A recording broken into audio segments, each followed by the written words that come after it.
पूर्व के video lecture के माध्यम से जो हमने समझने की कोशिश की है वो साहित्यिक ग्रंथों में वेद के साहित्य की रचना, उसके संबंध से हमें क्या जानकारी मिलती है, वेदांत और वेदांग, इससे हमने वेदों को समझने का प्रयास किया और उसके माध्यम से समाज से जो हमें जानकारी मिलती है और हमारा ज्ञान का स्तर कहाँ तक गया है या क्या हमें मिला है, उसके संबंध में हमें जानकारी प्राप्त हुई है।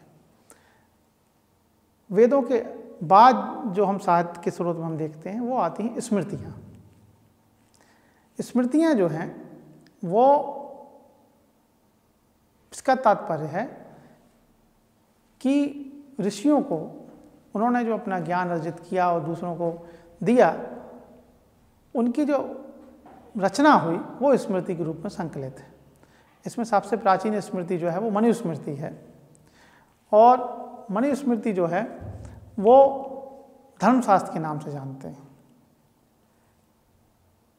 मनुस्मृति की जो रचना का समय है वो ईसा पूर्व 200 से लेके और ईस्वी 200 तक माना जाता है। मनुस्मृति में जो काल है वो ये जो 400 वर्ष का समय था भारतीय समाज का, उसका प्रतिनिधित्व जो है वो मनुस्मृति करती है। इसी प्रकार अगली जो स्मृति महत्वपूर्ण है वो है याज्ञवल्क्य स्मृति, जो हमें 100 ईस्वी से 300 ईस्वी के बीच की समाज का चित्रण, समाज की धर्म, समाज की सामाजिक व्यवस्था, समाज की राजनीतिक व्यवस्था का प्रतिनिधित्व करती है। तीसरी स्मृति जो है वो नारद स्मृति है। नारद स्मृति जो है वो 300 ईस्वी से 400 ईस्वी के जो भारतीय समाज था उसका प्रतिनिधित्व करती है। और उसके बाद अगली स्मृति है वो है पारस स्मृति, जो 300 से लेकर 500 ईस्वी तक का समाज का प्रतिनिधित्व करती है। अब महत्वपूर्ण बात यह है कि ये जो समय था जिसकी शुरुआत मनुस्मृति से हुई और हम पारस स्मृति तक देखते हैं 200 ईसा पूर्व से लेकर 500 ईस्वी तक, मतलब लगभग 700 वर्ष का एक जो समय था, इस समय के सामाजिक जीवन को समझने या राजनीतिक जीवन को समझने के लिए किस राजा का शासक था, राज व्यवस्था कैसी थी, धर्म को मानने वाला था कि नहीं, क्या व्यवस्थाएं थी, उन सारी को स्मृतियों के माध्यम से हम चर्चा करते हैं। जैसे जो गुप्त काल है वो भारतीय समाज में परिपक्व अवस्था में आ गया था। उस समय तक भारतीय समाज एक परिपक्व अवस्था में आ चुका था। इस कारण से हम कहते हैं जो स्मृतियां हैं वो गुप्त काल की महत्वपूर्ण धार्मिक और सामाजिक जानकारी हमें प्रदान करती है।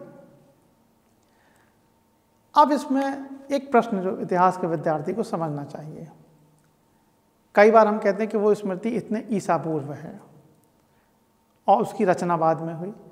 इसका मतलब ये है कि वो उस समाज का प्रतिनिधित्व करती है, लेकिन ऋषियों द्वारा अपने शिष्यों को जो ज्ञान दिया गया उनकी स्मृतियों में जो बना रहा, उसके बाद जो उसका लेखन कई सौ वर्षों तक चलता रहा, उसका जब संकलन हो गया, उस संकलन को स्मृति के रूप में हमारे सामने आज मौजूद है।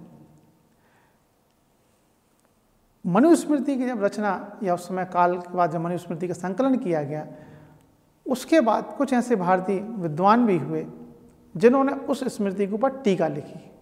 टीका क्या है, आज की भाषा में हम समझने का प्रयास करें, वो जो मूल ग्रंथ है उसके संबंध में अपने विचार रखना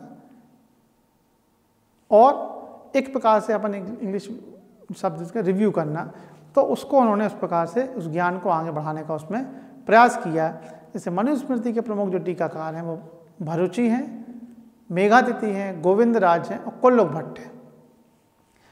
इन विद्वानों ने, इन ऋषियों ने कहें इस पर गहन अध्ययन किया और मनुस्मृति के ऊपर आगे अपने ग्रंथ का आगे बढ़ाया और उसको संदर्भ मानते हुए इस अपने अपने ग्रंथों की रचना की, जिसे हम टीका के रूप में वर्तमान रूप में पाते हैं। और इससे हम इसको इस रूप से भी समझ सकते हैं कि मनुस्मृति के समाज का जो विवरण था और टीकाकार ने जिस समाज में जिस काल में इसकी रचना की, उसके मस्तिष्क पर जो प्रभाव आया वो टीका के रूप में आया। ये और महत्वपूर्ण पक्ष, क्योंकि समाज विज्ञान में कोई चीज़ फिक्स नहीं है। वो जो व्यक्ति का मस्तिष्क है वो समय के साथ जो समय का समाज है, उस समय का धर्म है, उस समय की राजनीति है, उससे प्रभावित होता है। उस दृष्टि से उसको देखने का प्रयास करता है।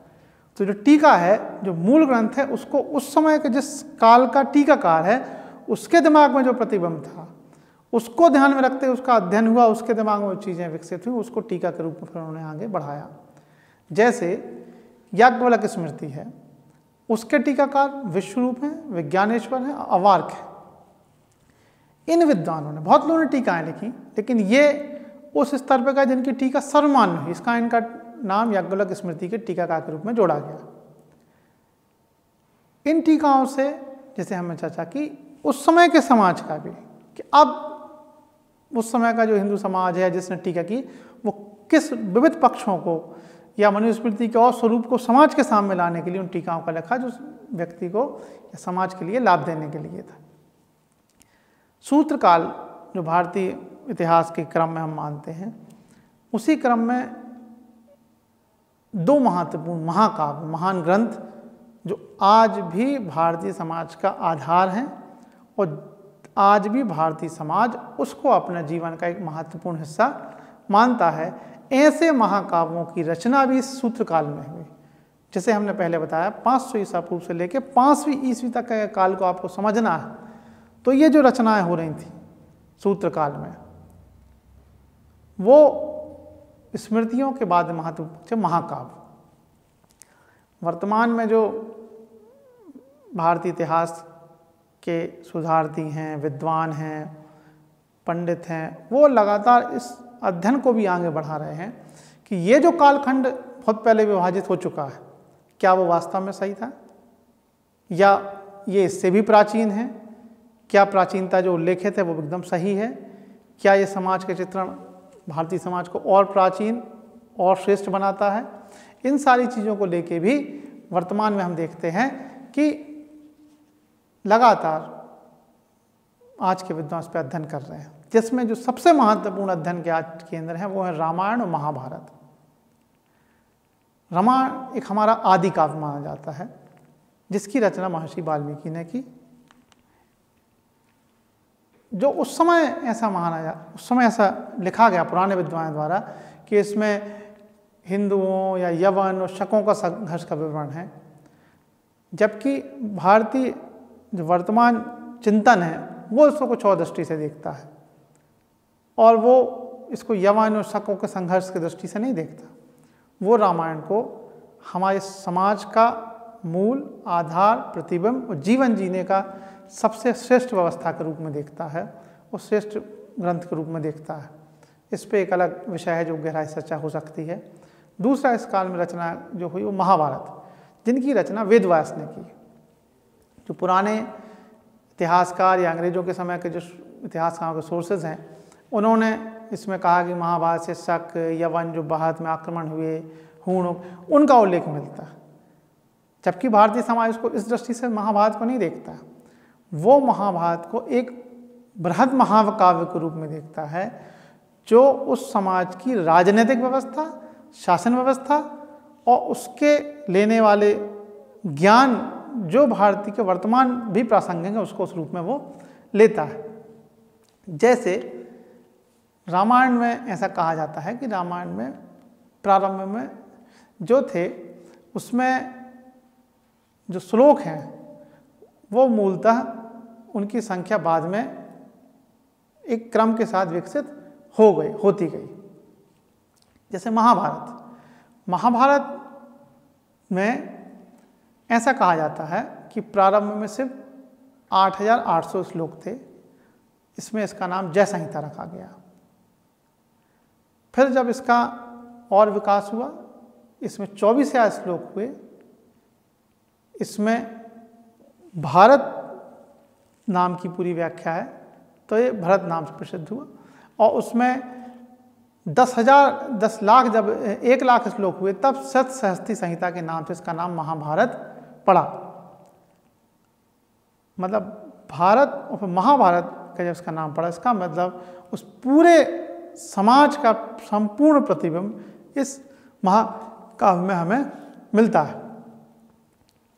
इसके विषय में लगातार वैज्ञानिक इतिहास और सभी लोग एक विषय में चिंतन मनन और अध्ययन करके तथ्य लगातार हमारे सामने आते हैं। लेकिन अभी साहित्य की दृष्टि से साहित्य इतना ही हम समझेंगे कि इस महाकाव्य में जिस समाज का चित्रण है वो हमारे लिए इतिहास की दृष्टि से कितना महत्वपूर्ण है। सूत्रकाल में जब हम इन ग्रंथों की चर्चा करते हैं जिसके माध्यम से समाज की, इसका उद्देश्य हमारा कि उस साहित्य से हमें क्या ज्ञान मिला या उस समाज की हमें क्या जानकारी मिलती, इस क्रम में सबसे अगला जो क्रम है वो सबसे महत्वपूर्ण है पुराण। इनकी संख्या 18 मानी जाती है और पुराणों के जो रचयिता हैं वो ऋषि लोमहर्ष और उनके पुत्र उग्रश्रवा माने जाते हैं।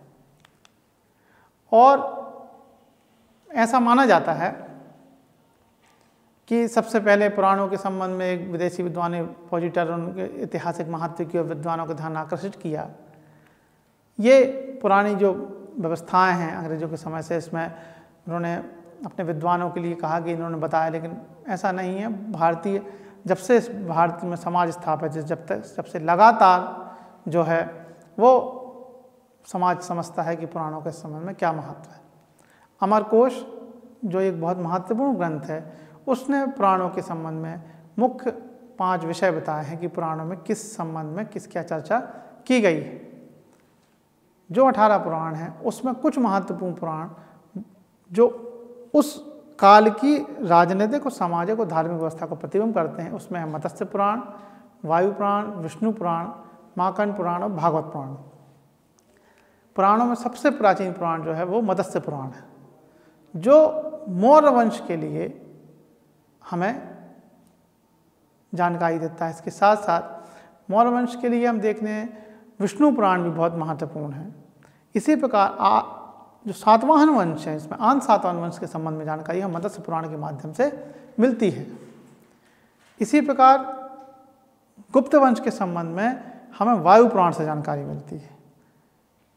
इसमें गुप्त वंश की साम्राज्य की शासन व्यवस्था क्या थी, साम्राज्य की सीमा क्या थी, किस क्षेत्र में गुप्त शासकों का साम्राज्य था, शासकों का क्रम क्या था, शासन व्यवस्था कैसे थी, शासन व्यवस्था के नियम कैसे थे, ये सारी जानकारी हमें गुप्त काल के संबंध में जो है हमें वायु पुराण से मिलती है।